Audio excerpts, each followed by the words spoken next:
Très tôt, un certain nombre d'écrivains dans le monde musulman ont mis en avant la malédiction de Cham. Donc, on se souvient de la référence biblique, Noé, ivre, est découvert par ses fils, dans un état d'ébriété assez nu, et deux de ses fils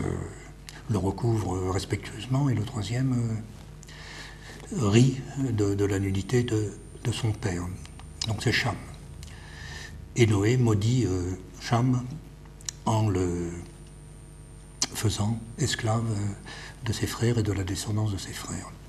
Donc un certain nombre d'auteurs musulmans vont s'emparer de cette légende, avec une différence extrêmement importante, c'est qu'ils vont ajouter au texte biblique le fait que Cham est maudit et devient noir, et que donc la malédiction s'étend à toute sa descendance qui est noire. Et cette croyance, absolument contraire au texte coranique, qui n'y fait aucune référence,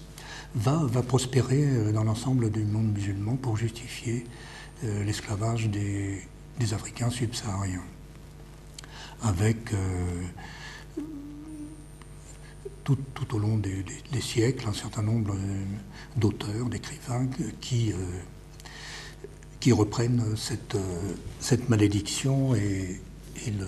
la noirceur de Cham.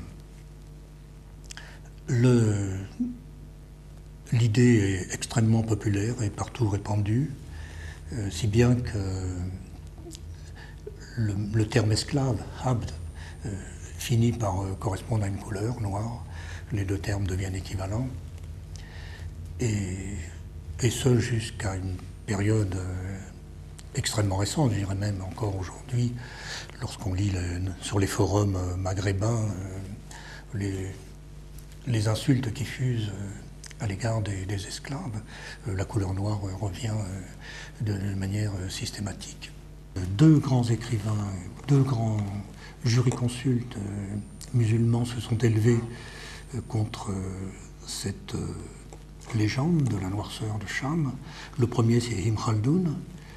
au XIVe siècle, qui conteste cette idée, qui revient au Coran, qui montre qu'elle n'est pas contenue dans les textes sacrés,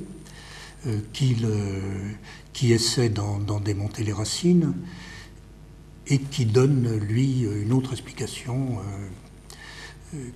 assez relativement répandue à l'époque, par la chaleur, le fait que les Africains subsahariens se trouvent dans des zones où il fait très chaud et que le soleil, évidemment,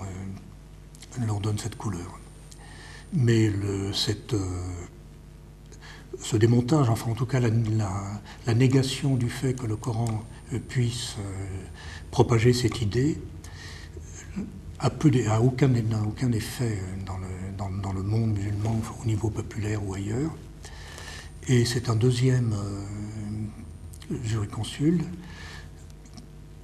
soudanais, quelqu'un qui s'appelait Ahmed Baba, qui au début du XVIIe siècle critique aussi cette croyance répandue partout, avec toute une série d'arguments également puisés dans les textes, dans le Coran et ailleurs, pour démontrer que jamais les textes coraniques n'ont assimilé esclavage et noirceur. Et lui-même, en tout cas ces textes resteront très largement ignorés par la plupart des protagonistes de l'esclavage, jusqu'à y compris au moment des abolitions, où un des arguments mis en avant sera l'illégitimité des mises en esclavage, mais où on fera abstraction de la couleur de la peau, ce qu'on aurait pu faire pour justifier l'abolition, en montrant que la couleur ne justifiait pas la mise en esclavage.